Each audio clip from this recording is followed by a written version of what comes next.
kızıl güneş, doğma bugün ey felek. Ulduzlar gelelim dada, derdime olsun kömek. Məhəbbət adlı ateşten kopup gedirem artık.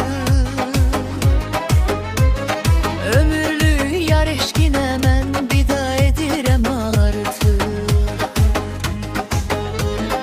Ey köksümde çırpınan yorgun yaralı kalbim, biraz gül biraz şadlan dinsin bu acı her bir.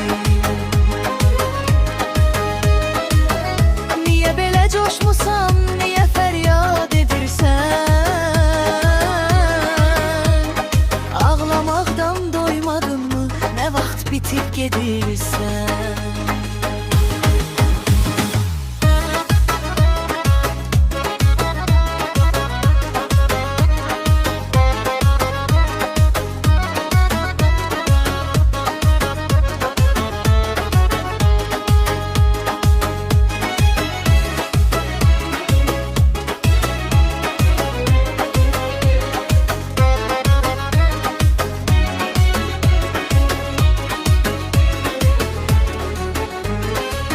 Serin serin çeşmeler, başı dumanlı dağlar.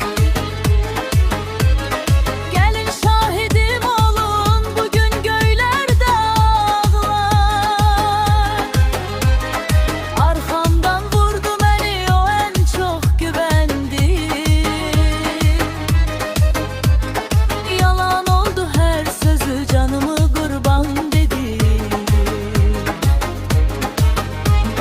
Hakkınızı halal etmeyin dağlar belə bir sevdaya. Güneş belə doğmasın artık mərd olmayan dünyaya. Parlamasın kızıl güneş, nurunu gizle bugün. Namərdlərin dövranı bitsin.